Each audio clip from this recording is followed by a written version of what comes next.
Hello നമസ്കാരം. Lucifer എന്ന സിനിമയുടെ സെക്കൻഡ് പാർട്ടായി വന്ന എമ്പുരാൻ എന്ന സിനിമ വലിയ വിജയം കാഴ്ചവെച്ചുകൊണ്ട് ഓടുകയാണ്. കടുത്ത ഡീഗ്രേഡിംഗ് ഉണ്ടെങ്കിലും അത് മാറ്റി നിർത്തിയാലും മിക്സഡ് അഭിപ്രായം തന്നെയാണ് പടത്തിനുള്ളത്. ലൂസിഫറിനെ അപേക്ഷിച്ച് കുറച്ചുകൂടി കൊമേഴ്ഷ്യൽ രീതിയിലാണ് ഈ സിനിമയെ ഡയറക്ടറും റൈറ്ററും ഡിസൈൻ ചെയ്തിട്ടുള്ളത്. ഒട്ടനവധി പേർക്ക് ഇതിൻ്റെ ക്ലൈമാക്സ് അധികം വർക്കായിട്ടില്ല. അതേ ക്ലൈമാക്സ് അതേ രീതിയിൽ തന്നെ എൻ്റേതായിട്ടുള്ള നിലയ്ക്ക് റീറൈറ്റ് ചെയ്തൊരു വീഡിയോയാണിത്. കൊമേഴ്ഷ്യൽ പരിപാടിയൊന്നും മാറ്റാൻ ശ്രമിച്ചിട്ടില്ല. അതേ ക്ലൈമാക്സ് തന്നെ മറ്റൊരു രീതിയിലും വേറൊരു മൂഡിലുമാണ് ഞാൻ റീറൈറ്റ് ചെയ്തിട്ടുള്ളത്. അപ്പോൾ വീഡിയോയിലേക്ക് പോവാം. ക്ലൈമാക്സിൽ സായിദ് മസൂദും അബ്രഹാം ഖുറേഷിയും കൂടി അവരൊരുമിച്ച് ബജ്റംഗിയോട് ഫൈറ്റ് ചെയ്യുന്ന ആ ഒരു സീൻ, അവിടെ മുതലുള്ള എൻഡ് ക്രെഡിറ്റ്സ് വരെ കാണിക്കുന്ന സീൻ വരെയാണ് ഞാൻ ട്രൈ ചെയ്തിട്ടുള്ളത്. അപ്പോൾ ആ മാൻഷൻ, ആ കത്തിക്കരിഞ്ഞ പഴയ മാൻഷനിൽ നിന്നാണ് ആരംഭിക്കുന്നത്. പുറം മാൻഷൻ, വൈകുന്നേരം. കത്തി നശിച്ച പഴയ മാൻഷന് മുന്നിൽ നിറയെ കാറുകൾ വന്ന് നിൽക്കുന്നു. അതിൽ നിന്നും ഒരു കൂട്ടം ആളുകൾ ആയുധവുമായി പുറത്തേക്കിറങ്ങി. ഒരു കാറിൽ നിന്നും ബജ്റംഗിയും പുറത്തേക്കിറങ്ങി. അയാൾ ആകെ മൊത്തത്തിൽ ഒന്ന് നോക്കുന്നു. എന്നിട്ട് ബജ്റംഗി ഉറക്കെ, ഇയാൾ പറയുന്നത് മുഴുവൻ ഹിന്ദിയിലാണ്, ഞാൻ മലയാളത്തിൽ എഴുതിയിട്ടുണ്ടെന്നേ ഉള്ളൂ. മുന്നേ ഒരു പോറൽ പോലും ഏൽക്കാതെ എനിക്ക് തിരിച്ചു വേണം, പോയി മുക്കിലും മൂലയിലും തരേ. അത് കേട്ടതും എല്ലാവരും മാൻഷനുള്ളിലേക്ക് ഇരച്ചു കയറുന്നു. ബജ്റംഗി പുറത്തു തന്നെ നിൽക്കുകയാണ്. അകം മാൻഷൻ. ആയുധവുമായ ആളുകൾ മാൻഷനുള്ളിൽ പല സ്ഥലങ്ങളിലേക്ക് നടക്കുന്നു. ഇടനാഴിയിലൂടെയും മറ്റും കയറുമ്പോൾ പലരും സ്നൈപ്പറുടെ വെടിയേറ്റ് വീഴുകയാണ്. ഉള്ളിൽ പല സ്ഥലത്തും വെച്ച് ആളുകൾ തലയ്ക്ക് വെടിയേറ്റ് വീഴുന്നു. അവർ ആരാണ് ഷൂട്ട് ചെയ്തതെന്നോ എവിടെ നിന്നാണ് ഷൂട്ട് ചെയ്തതെന്നോ അറിയാതെ ചുറ്റിനും നോക്കുന്നു. പുറം മാൻഷൻ. ഏതാനും നിമിഷങ്ങൾക്ക് ശേഷം പുറത്ത് ബജ്റംഗി അക്ഷമനായി നിൽക്കുകയാണ്. പുറത്ത് വെടിയൊച്ചകളൊന്നും കേൾക്കാത്തതിനാൽ അകത്ത് എന്താണ് സംഭവിച്ചതെന്ന് അയാൾക്കറിയില്ല. ഒടുവിൽ ക്ഷമ നശിച്ച് അയാൾ അകത്തേക്ക് കയറുന്നു. അകം മാൻഷൻ. ബജ്റംഗി മാൻഷനുള്ളിൽ കയറി ചുറ്റുപാടും നോക്കുന്നു. മൊത്തം തകർന്നു വീഴാനൊരുങ്ങി നിൽക്കുന്ന മട്ടാണ്. അപ്പോൾ ഒരു ഭാഗത്തുള്ള ഇടനാഴിയിൽ നിന്നും അയാളുടെ കൂടെ ഉണ്ടായിരുന്ന ഒരാൾ വേച്ച് നടന്നു വരുന്നത് കാണുന്നു. അപ്പോൾ ബജ്റംഗി ഉറക്കെ ദേഷ്യത്തോടെ, ഏയ് എവിടെയാടാ എല്ലാവരും? അത് കേട്ടതും അവശനായ അയാൾ നിലത്ത് വീഴുന്നു. ബജ്റംഗി അയാൾക്ക് അടുത്തേക്ക് ചെന്ന് നോക്കുമ്പോൾ രക്തം തറയിൽ പരക്കുന്നുണ്ട്. ബജ്റംഗി ദേഷ്യത്തോടെ തെല്ലും ഭയമില്ലാതെ ഇടനാഴിയിലേക്ക് നടന്നു. അവിടെ ബജ്റംഗിയുടെ ആളുകൾ വെടിയേറ്റ് മരിച്ചു കിടക്കുകയാണ്. ബജ്റംഗി അവർക്കിടയിലൂടെ മുന്നോട്ട് നടക്കുന്നു. നടന്ന് ഇടനാഴിയുടെ അവസാനമെത്തിയതും അയാൾ നിന്നു. വലതുഭാഗത്തു നിന്നും ആരോ പഞ്ചിങ് ബാഗിൽ ഇടിക്കുന്നത് പോലെയുള്ള ശബ്ദം കേൾക്കാം. ബജ്റംഗി ശബ്ദം കേൾക്കുന്ന ഭാഗത്തേക്ക് നോക്കി. അവിടെ കണ്ട കാഴ്ച കണ്ട അയാളുടെ മുഖം മാറി. വലതുവശത്തുള്ള വലിയ വിസ്താരമുള്ള ഹാളിൽ ആരെയോ തലകീഴായി കെട്ടിത്തൂക്കിയിട്ട് മറ്റൊരാൾ ഇടിച്ചുകൊണ്ടിരിക്കുകയാണ്. ഇടിച്ച ശേഷം അയാൾ അവിടെ നിന്നും മാറിപ്പോകുന്നു. അപ്പോഴാണ് ബജ്റംഗിക്ക് അത് മനസ്സിലാവുന്നത്. തലകീഴായി തൂങ്ങിക്കിടക്കുന്നത് മുന്നയാണ്. ഇന്നർ മാത്രമേ ഇട്ടിട്ടുള്ളൂ. തല്ലുകൊണ്ട് ശരീരമാസകലം രക്തത്തിൽ കുളിച്ചാണ് കിടപ്പ്. ബജ്റംഗി അവിടേക്ക് ഓടിച്ചെന്നു. ബജ്റംഗി, മുന്ന. അയാൾ ഓടിച്ചെന്ന് മുഖത്തും ദേഹത്തുമെല്ലാം പിടിച്ചു. കണ്ണും ചുണ്ടുമൊക്കെ ഇടികൊണ്ട് കീറിയിരിക്കുകയാണ്. ദേഹമാസകലം മുറിഞ്ഞ് രക്തം വാർന്നുകൊണ്ടേയിരിക്കുന്നു.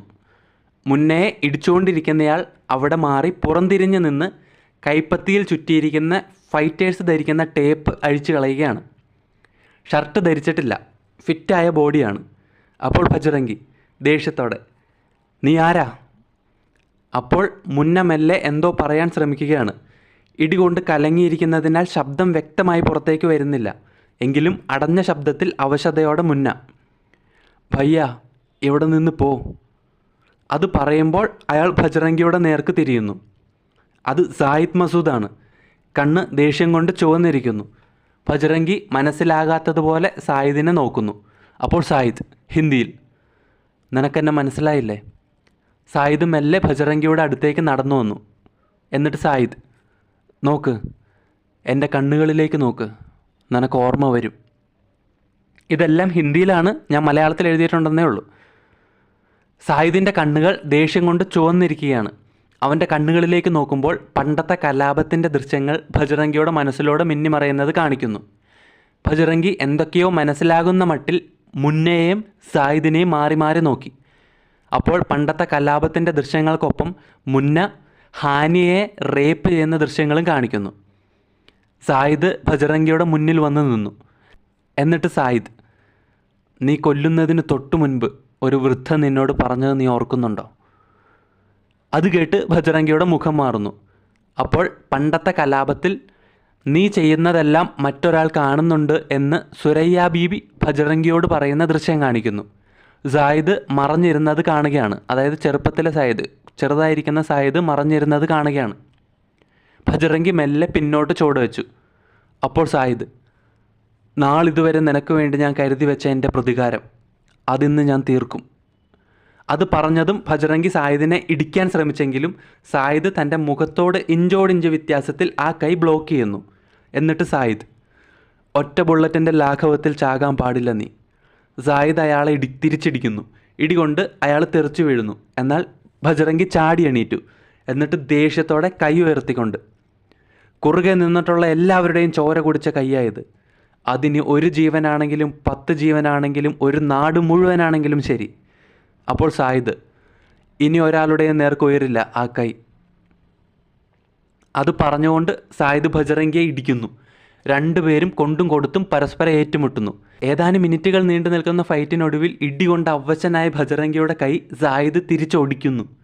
ഒടുവിൽ അവശനായി ഭജറങ്കി വീഴുന്നു. സായിദ് ഒരു ബ്രീഫ് കേസ് പോലെയുള്ള ചെറിയ പെട്ടി തുറന്നു. അതിലൊരു കത്തിയുണ്ട്. സായിദ് ആ കത്തിയെടുത്ത് മുന്നയുടെ അടുത്തേക്ക് ചെന്ന് ഭജറങ്കിയുടെ നേർക്ക് നോക്കി വിരലിഞ്ഞൊടിച്ചു. ഭജറങ്കി അവശതയോടെ മെല്ലെ തലയുയർത്തി അവിടേക്ക് നോക്കി. സായിദ് മുന്നയുടെ മുടിയിൽ പിടിച്ചുകൊണ്ട് കഴുത്ത് മുറിക്കാൻ ഒരുങ്ങുകയാണ്. ഭജറങ്കി വേണ്ട എന്ന രീതിയിൽ മെല്ലെ കൈ ഉയർത്തി. സായിദ് മുന്നയുടെ കഴുത്തിൽ കത്തിവെച്ചു. മുന്ന ഭയന്ന് വിറയ്ക്കുകയാണ്. അപ്പോൾ സായിദ് മുന്നയോട്, ഇങ്ങനല്ല, അന്ന് ഞാൻ നിന്നെ നോക്കുമ്പോൾ നീയെല്ലാം ആസ്വദിക്കുകയായിരുന്നു. പിന്നെ ഇപ്പോഴെന്തിനാ പേടി? ഇതും ആസ്വദിക്ക്. അത് പറഞ്ഞ് സായിദ് അവൻ്റെ കഴുത്ത് മുറിക്കുന്നു. ഭജറങ്കി തടയാനായി എഴുന്നേറ്റ് നിൽക്കാൻ ശ്രമിച്ചെങ്കിലും നിവർന്നു നിൽക്കാൻ കഴിഞ്ഞില്ല. അയാൾ മുട്ടുകുത്തി നിന്നു. അപ്പോഴേക്കും സായിദ് മുറിച്ചെടുത്ത മുന്നയുടെ തല ഭജറങ്കിയുടെ മുന്നിലേക്കിട്ടു. ഭജറങ്കി അവശതയോടെ മുന്നയുടെ വേർപെട്ട് കിടക്കുന്ന മുഖത്തേക്ക് നോക്കിക്കൊണ്ടിരിക്കുകയാണ്. അപ്പോൾ സായിദ്, ചാകുന്നതിന് മുൻപ് നീ ഒരു കാര്യം കൂടി അറിയണം. ഇന്നത്തെ ഈ ദിവസത്തേക്കുള്ള എൻ്റെ കാത്തിരിപ്പിൽ ശക്തി തന്നെ എന്നെ കൂടെ കൂട്ടിയത് ദൈവമല്ല, ചെകുത്താൻ, എ ഡെവിൾ. അത് പറയുമ്പോൾ ഒരാളുടെ നിഴൽ ഭജറങ്കിയുടെ മുഖത്തേക്ക് പതിക്കുന്നു. അയാൾ മുഖം ഉയർത്തി നോക്കി. അവിടെ മുന്നിൽ വെളിച്ചം മുറിയിലേക്ക് ഇരച്ചു കയറുന്ന വാതിലിലൂടെ ഒരാൾ നടന്നു വരുന്നു. അത് ഖുറൈശി അബ്രാമാണ്. അബ്രാമിൻ്റെ പിന്നിൽ നിന്നുമുള്ള വെളിച്ചം കാരണം ഭജറങ്കിക്ക് ഒരു രൂപമായി മാത്രമേ അത് കാണാൻ കഴിയുന്നുള്ളൂ. അബ്രാം നടന്നു വന്ന് അവിടെ മുന്നിൽ നിൽക്കുന്നു. ഭജറങ്കിക്ക് ആ മുഖം വ്യക്തമല്ല. സായിദ് മുട്ടുകുത്തി നിൽക്കുന്ന ഭജറങ്കിയുടെ പിന്നിൽ ചെന്ന് മുടിയിൽ പിടിച്ച് മുഖമുയർത്തി. ശേഷം കഴുത്തിൽ കത്തിവെച്ചു. ഭജറങ്കി തനിക്ക് മുന്നിലുള്ള വെളിച്ചത്തിലെ രൂപത്തെ കണ്ണ് ചിന്മാതെ നോക്കുകയാണ്. അപ്പോൾ സായിദ്, ആസ് യു കമാൻഡ് ഭായിജാൻ. ഏതാനും നിമിഷത്തെ നിശബ്ദതയ്ക്ക് ശേഷം അബ്രാം, ഡു ഇറ്റ് സായിദ്. തൊട്ടടുത്ത നിമിഷം സായിദ് ഭജറങ്കിയുടെ കഴുത്ത് മുറിച്ചു. ഭജറങ്കി പിടഞ്ഞുകൊണ്ട് മുന്നോട്ട് മറിഞ്ഞു വീഴുന്നു. വീണ് കിടക്കുന്ന ഭജറങ്കിയുടെ കണ്ണ് തുറന്നു തന്നെ നിൽക്കുകയാണ്. തൊട്ടെതിർവശത്ത് മുഖത്തോട് മുഖമെന്ന മട്ടിൽ മുന്നയുടെ തലയും കിടക്കുന്നു. ശേഷമുള്ള മുറിയുടെ ഷോട്ടിൽ അവിടെ ആരുമില്ല. വെളിച്ചം കടന്നു വരുന്ന മുറിയുടെ വാതിലിന് മുന്നിലെ തുണി കാറ്റിൽ പറക്കുന്നത് കാണിക്കുന്നു. ഒപ്പം മെല്ലെ ജനക്കൂട്ടത്തിൻ്റെ ആർപ്പുവിളി ഉയർന്നു വരുന്നത് കേൾക്കാം. പുറം IUFൻ്റെ ഒരു വേദി. തിങ്ങി നിറഞ്ഞു നിൽക്കുന്ന ആൾക്കൂട്ടം ആർപ്പ് വിളിക്കുകയാണ്. അവർക്കിടയിലൂടെ കുറ്റവിമുക്തിയായ പ്രിയദർശിനി രാംദാസ് നടന്നു വരുന്ന ദൃശ്യം സ്ലോ മോഷനിൽ കാണിക്കുന്നു. അത് കണ്ടു നിൽക്കുന്ന പീതാംബരൻ്റെയും ജാൻവിയുടെയും മുരുകൻ്റെയും ഒക്കെ മുഖത്തെ സന്തോഷം കാണിക്കുന്നു. അവിടെ നിന്ന് കട്ടാവുന്നു. അകം അഖണ്ഡ ശക്തി മോർച്ച പാർട്ടി ഓഫീസ്. പകൽ. പാർട്ടി ഓഫീസിൽ വെച്ചിരിക്കുന്ന TV-യിൽ ഭജറങ്കി കൊല്ലപ്പെട്ടു എന്ന വാർത്ത എല്ലാവരും നോക്കി നിൽക്കുകയാണ്. അത് വിശ്വസിക്കാൻ കഴിയാത്ത മട്ടിൽ സജനചന്ദ്രൻ ഞെട്ടലോടെ തരിച്ചു നിൽക്കുന്നു. ഒപ്പം മറ്റു പല സ്ഥലത്തും ഈ വാർത്ത ആളുകൾ കാണുന്ന ദൃശ്യങ്ങൾ കാണിക്കുന്നു. അവിടെ നിന്ന് കട്ടാവുന്നു. പുറം നോർത്തിലെ ഒരു ടൗൺ. ഭജറങ്കിയുടെ മരണത്തിന് പിന്നാലെ എങ്ങും കലാപം നടക്കുകയാണ്. കടകളും വണ്ടികളും അടിച്ചു തകർത്ത് അഖണ്ഡശക്തി മോർച്ചയുടെ ആളുകൾ നീങ്ങുന്നു. അവിടെ ഇടയ്ക്ക് മാറി ഒരു കാറ് കിടക്കുന്നുണ്ട്. അതിനുള്ളിൽ കാർത്തിക് ഇരിക്കുന്നു. കയ്യിലെ ഫോണിൽ ഭജറങ്കി കൊല്ലപ്പെട്ട വാർത്ത കണ്ടുകൊണ്ടാണ് അയാൾ ഇരിക്കുന്നത്. പെട്ടെന്ന് ആരോ വിൻഡോയിൽ തട്ടുന്നു. അത് കണ്ട് കാർത്തിക് ഗ്ലാസ് താഴ്ത്തി. തൊട്ടടുത്ത നിമിഷം പുറത്ത് നിൽക്കുന്നയാൾ കാറിനകത്തേക്ക് സൈലൻസർ ഘടിപ്പിച്ച തോക്കുകൊണ്ട് തുരുതുരെ വെടിവെച്ച ശേഷം ഫോട്ടോയെടുത്ത് മുഖം മറച്ചിരിക്കുന്ന തുണി മാറ്റി അവിടെ നിന്നും പോകുന്നു. അകത്ത് വെടിയേറ്റ് കാർത്തിക് മരിച്ചു കിടക്കുകയാണ്. അവിടെ വെടിവെച്ചയാൾ ഒന്നും നടന്നിട്ടില്ലാത്ത മട്ടിൽ അഖണ്ഡശക്തി മോർച്ച അനുകൂലികൾക്കിടയിലൂടെ അവരിൽ ഒരാളായി അവിടെ നിന്ന് നടന്നു നീങ്ങുന്നു. അവിടെ നിന്ന് കട്ടാവുന്നു. അകം ഒരു ഇരുണ്ട മുറി. ബന്ധനസ്ഥനായിരിക്കുന്ന ജതിൻ്റെ മുഖം മറച്ചിരിക്കുന്ന തുണി മറ്റൊരാൾ മാറ്റുന്നു. ശേഷം ഫോണിൽ മരിച്ചു കിടക്കുന്ന ഫോട്ടോ കാണിച്ച് കെട്ടഴിക്കുന്നു. ജതിൻ പരിചയമില്ലാത്ത സ്ഥലമായതിനാൽ ചുറ്റും നോക്കിക്കൊണ്ട് മുറിക്ക് വെളിയിലേക്ക് ഇറങ്ങി. പുറം ഓയിൽ റിഗ്, കടൽ. ഡോറ് തുറന്ന് പുറത്തേക്ക് ഇറങ്ങിയ ജതിൻ ഞെട്ടലോടെ ചുറ്റിനും നോക്കുന്നു. അത് കടലിന് നടുവിലുള്ള ഒരു ഓയിൽ റിഗാണ്. അയാൾ മുകളിലെ ഹെലിപാഡിലേക്ക് ചെന്നു. അവിടെ ഒരു ഹെലികോപ്റ്റർ പോകാനായി തയ്യാറായി നിൽക്കുകയാണ്. പുറത്ത് ഖുറൈശി അബ്രാമും സായിദും നിൽക്കുന്നുണ്ട്. ജതിൻ അവർക്കടുത്തേക്ക് വന്നു. അപ്പോൾ അബ്രാം, അവനവൻ്റെ വഴി അവനവൻ തീരുമാനിക്കുന്നത് തന്നെയാണ് എന്നും ഉചിതം. ഇവിടെ നിനക്ക് തിരഞ്ഞെടുക്കാൻ 2 വഴികളുണ്ട്.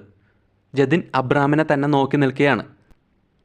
അബ്രാം: 1. നിൻ്റെ തെറ്റുകളുടെ കറയെല്ലാം കഴുകിക്കളഞ്ഞ് പ്രിയ പറയുന്നതനുസരിച്ച് നിനക്ക് IUF-ൽ തുടരാം. 2. നീ എന്ത് ചെയ്യണമെന്നാണോ ഇതുവരെ കരുതിയത് അത് തന്നെ ചെയ്ത് തെറ്റിൻ്റെ പാതയിലൂടെ തന്നെ നടത്തം തുടരാം. ജതിനൊന്നും പറഞ്ഞില്ല. അപ്പോൾ അബ്രാം: 2ാമത്തേതാണ് നിൻ്റെ വഴിയെങ്കിൽ ആ യാത്രയിൽ നിനക്ക് കൂട്ടായി ദൈവമുണ്ടായിരിക്കില്ല. ജതിൻ ഒരു നിമിഷം മൗനമായി തന്നെ തുടർന്നു. അതിനുശേഷം ജതിൻ ശാന്തസ്വരത്തിൽ: സ്റ്റീഫൻ, ശരിക്കും നിങ്ങൾ ആരാ? അത് പറയുമ്പോൾ അബ്രാമിൻ്റെ മുഖം കാണിക്കുന്നു. പെട്ടെന്ന് അവിടെ നിന്ന് കട്ടാവുന്നു. പഴയ മുംബൈയുടെ ഒരു ദൃശ്യം കാണിക്കുന്നു. പുറം മാർക്കറ്റ്, പഴയ ബോംബെ. തിരക്കിട്ട മാർക്കറ്റിൻ്റെ ദൃശ്യം കാണിക്കുന്നു. പഴയ മോഡൽ ബെൻസ് മാർക്കറ്റിലേക്ക് വന്നതും 2 പേര് ഓടി അവശതയോടെ വന്ന് വട്ടം വയ്ക്കുന്നു ഈ കാറിന്.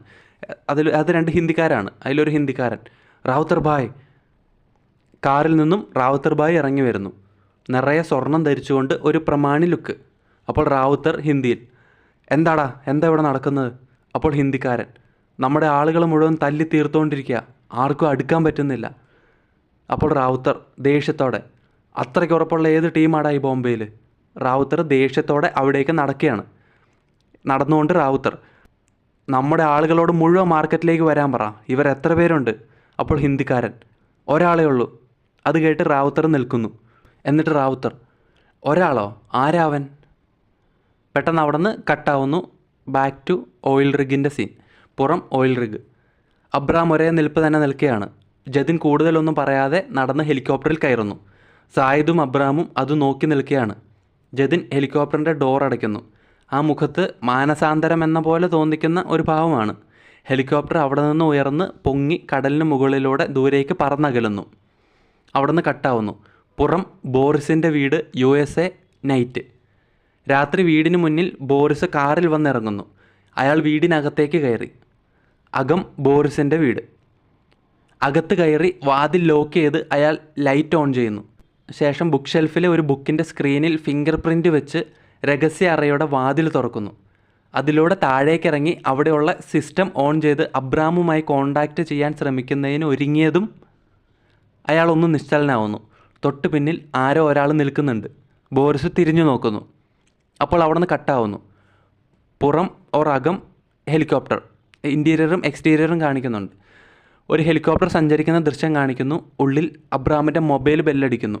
അബ്രാം അറ്റൻഡ് ചെയ്തു. അപ്പോൾ അകം ബോറിസിൻ്റെ വീട്. വീടിനുള്ളിൽ നിറയെ ആയുധധാരികളാണ്.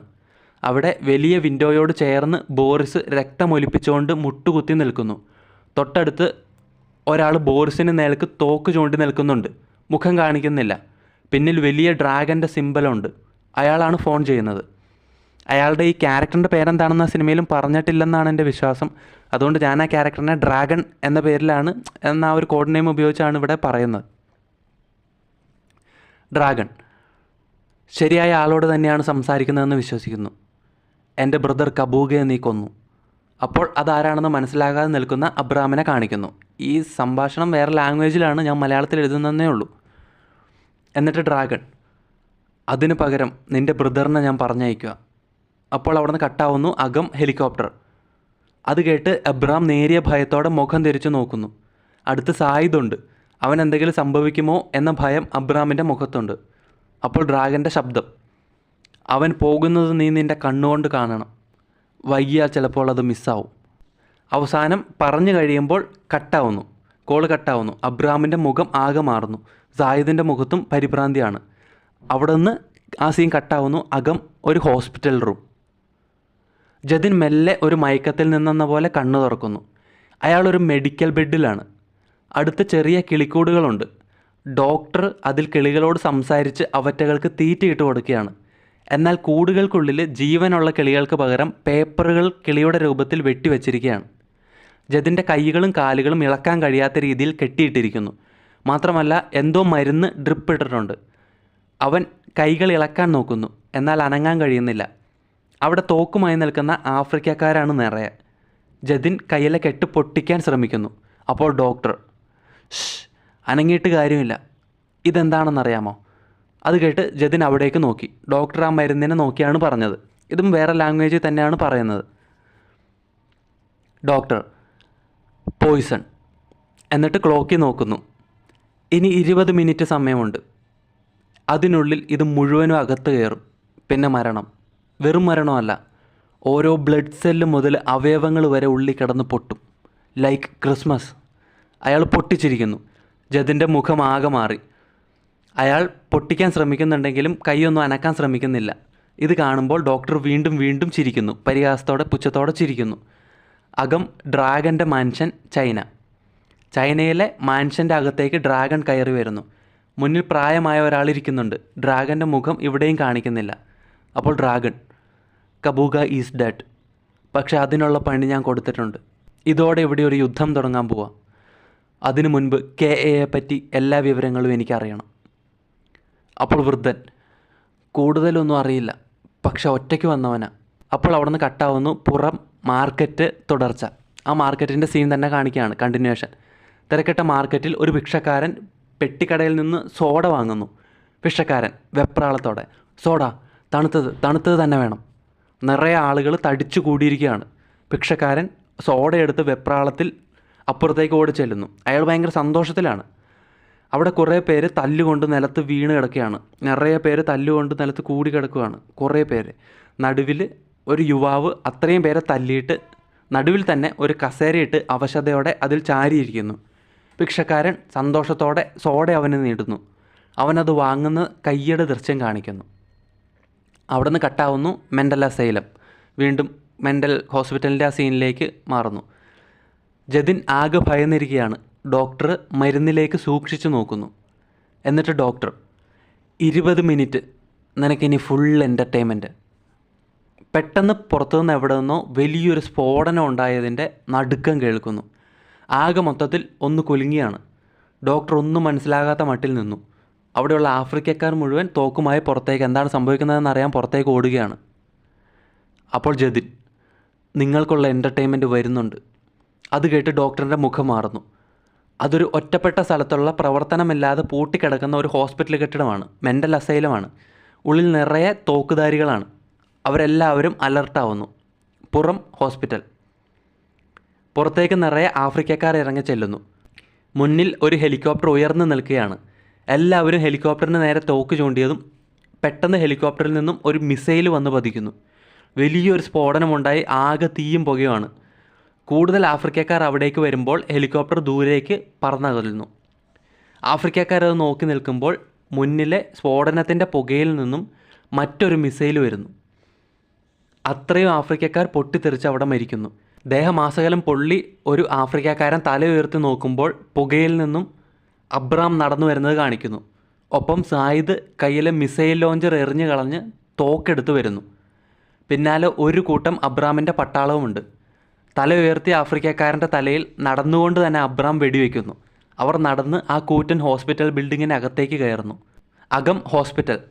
ഉള്ളിൽ ജതിൻ തൻ്റെ കയ്യിലെ കെട്ടഴിക്കാൻ പഠിച്ച പണിയും നോക്കുകയാണ്. ഡോക്ടർ കിളിക്കൂടിനടുത്ത് നിന്ന് സ്ഫോടനത്തിൽ ഭയന്ന പക്ഷികളെ സമാധാനിപ്പിക്കുകയാണ്. പാടുപെട്ട് വലത്തെ കൈയിലെ കെട്ട് ലൂസാവുന്നു. ജതിൻ ഡോക്ടർ അത് കണ്ടോ എന്ന് ശ്രദ്ധിക്കുന്നു. ഹോസ്പിറ്റലിൻ്റെ ഉള്ളിൽ തന്നെ മറ്റൊരു ഭാഗത്ത് ഷൂട്ടൗട്ട് നടക്കുകയാണ്. നിരവധി പേരെ ഷൂട്ട് ചെയ്ത് അബ്രാം കൊല്ലുന്നു. സായിദും ഒപ്പം കട്ടയ്ക്ക് കൂടെയുണ്ട്. അബ്രാമിൻ്റെ മറ്റ് പട്ടാളം ഹോസ്പിറ്റൽ മൊത്തം വളഞ്ഞ് നിയന്ത്രണം ഏറ്റെടുക്കുകയാണ്. ഇടയ്ക്ക് ബുള്ളറ്റ് തീരുമ്പോൾ സായിദ് ആഫ്രിക്കക്കാരെ ഫൈറ്റ് ചെയ്ത് വീഴ്ത്തുന്നു. അബ്രാം യാതൊരു ദയയും ആരോടും കാണിക്കുന്നില്ല. അബ്രാമിൻ്റെ അപാര ഗൺ കൺട്രോളും ഷൂട്ടിംഗ് സ്കില്ലും ഈ സീനിൽ സ്റ്റൈലിഷായി കൂടുതൽ കാണിക്കുന്നു. ഈ സീൻ കുറച്ചധികം സമയമുണ്ട്. ഈ ഒരു ഫൈറ്റ് കുറച്ചധികം സമയം കാണിക്കുന്നുണ്ട്. ജതിൻ കിടക്കുന്ന റൂമിൻ്റെ വാതിലിന് മുന്നിലുള്ള ഇടനാഴിയുടെ അറ്റത്ത് കാവൽ നിന്ന ആഫ്രിക്കക്കാർ വെടികൊണ്ട് വീഴുന്നത് കണ്ട് ഡോക്ടർ പുറത്തേക്ക് നോക്കുന്നു. ശേഷം ബെഡിലേക്ക് നോക്കുമ്പോൾ അവിടെ ജതിനില്ല. തൊട്ടടുത്ത നിമിഷം മറ്റൊരു ദിശയിൽ നിന്നും ജതിൻ സർജിക്കൽ സിസർ എടുത്ത് ഡോക്ടറിൻ്റെ കഴുത്തിൽ കുത്തുന്നു. ഡോക്ടർ കഴുത്തിൽ നിന്നും രക്തം ചീറ്റിക്കൊണ്ട് ഭിത്തിയിൽ ചാരി നിലത്തിരിക്കുന്നു. ജതിൻ പുറത്തേക്ക് നോക്കുമ്പോൾ അവിടെ ഇടനാഴിയിലൂടെ അബ്രാമും സായിദും കൂടെ പട്ടാളക്കാരും നടന്നു വരുന്നത് കാണുന്നു. അവിടെയുള്ള മറ്റ് ആഫ്രിക്കക്കാർ ഇടനാഴിയിൽ ഷൂട്ടൗട്ട് നടത്തുകയാണ്. അബ്രാമിനെ തടയാണ്. അബ്രാമിനെ കണ്ട് ഒരല്പം പ്രതീക്ഷയോടെ മുന്നോട്ട് ചുവട് വെച്ചതും പെട്ടെന്ന് ജതിൻ്റെ കാഴ്ച മങ്ങുന്നു. ജതിൻ നെഞ്ചിൽ അമർത്തി പിടിച്ചു. 2 കണ്ണിൽ നിന്നും ബ്ലഡ് ഒഴുകാൻ തുടങ്ങി. അയാൾ കട്ടിലിൽ പിടിച്ച് നിലത്ത് മുട്ടുകുത്തുന്നു. അത് കണ്ട് കഴുത്തിലെ കത്രിക കുത്തിയിരിക്കുന്ന ഭാഗം പൊത്തിപ്പിടിച്ചുകൊണ്ട് ഡോക്ടർ പുഞ്ചിരിക്കുകയാണ്. അബ്രാം അത് കാണുന്നുണ്ടെങ്കിലും ഇടനാഴി കടന്ന് അവിടേക്ക് വരാൻ കഴിയാത്ത വിധം ഷൂട്ടൗട്ട് നടക്കുകയാണ്. ജതിൻ്റെ മുഖത്തെയും കയ്യിലെയും എല്ലാം ഞരമ്പുകൾ തടിച്ച് വീർത്തു വരുന്നു. അവൻ വിറച്ചുകൊണ്ട് ഡോക്ടറെ നോക്കി. അപ്പോൾ ഡോക്ടർ പതിഞ്ഞ സ്വരത്തിൽ, ഐ ലൈഡ്. പോയിസൺ മുൻപേ നിൻ്റെ ശരീരത്ത് കയറ്റി. ഈ മരുന്ന് 20 മിനിറ്റ് കയറിയിരുന്നെങ്കിൽ നീ രക്ഷപ്പെട്ടേനെ. അത് പറഞ്ഞതുകൊണ്ട് ഡോക്ടർ ചിരിക്കുന്നു. സിസർ കുത്തിയിരിക്കുന്ന ഭാഗത്തു നിന്നും രക്തം ചീറ്റുകയാണ്. ജതിൻ വായിൽ നിന്നും ബ്ലഡ് ഛർദ്ദിച്ചു. അപ്പോഴേക്കും ഇടനാഴിയിലെ എല്ലാവരെയും കൊന്ന് അബ്രാമും സായിദും മുറിയിലേക്ക് കയറി വന്നു. എന്നാൽ അബ്രാം കയറി വന്നതും ജതിൻ മറിഞ്ഞ് നിലത്തേക്ക് വീണു. അബ്രാമിൻ്റെ കാൽച്ചുവട്ടിലേക്കാണ് വീണത്. അബ്രാം അനങ്ങാതെ തന്നെ നിൽക്കുകയാണ്. ഒന്നും ചെയ്യാനാകാതെ അബ്രാം നിസ്സഹായനായി നിൽക്കുകയാണ്. കണ്ണുകളിൽ ദേഷ്യം കത്തുന്നു. സായിദ് ഡോക്ടറിനെ നോക്കി. അപ്പോൾ ഡോക്ടർ പതിഞ്ഞ സ്വരത്തിൽ, എൻ്റെ പക്ഷികളെ കൊല്ലരുത്. അത് പറഞ്ഞു തീരേണ്ട താമസം സായിദ് അയാളുടെ തലയ്ക്ക് വെടിവെച്ചു. അബ്രാം ദേഷ്യത്തോടെ ഒരേ നിൽപ്പ് തന്നെ നിൽക്കുകയാണ്. അപ്പോൾ വൃദ്ധൻ്റെ ശബ്ദം, KAയുടെ ആക്സസ് നമുക്ക് ചിന്തിക്കാൻ പോലും കഴിയില്ല. അപ്പോൾ അവിടെ നിന്ന് കട്ടാവുന്നു അകം ഡ്രാഗൻ്റെ മാൻഷൻ. അപ്പോൾ വൃദ്ധൻ, ഡബിൾ ഏജൻറ്റ്സ് എവിടെയൊക്കെ ഉണ്ടാകുമെന്ന് ഒരു പിടിയുമില്ല. അപ്പോൾ ഡ്രാഗൺ, അതിലേറ്റവും പ്രധാനപ്പെട്ട ഏജൻറ്റിൻ്റെ സർവീസ് അവസാനിപ്പിച്ചിട്ടാണ് ഞാൻ വരുന്നത്. അപ്പോൾ അവിടെ നിന്ന് കട്ടാകുന്നു അകം ബോറിസിൻ്റെ വീട് തുടർച്ച.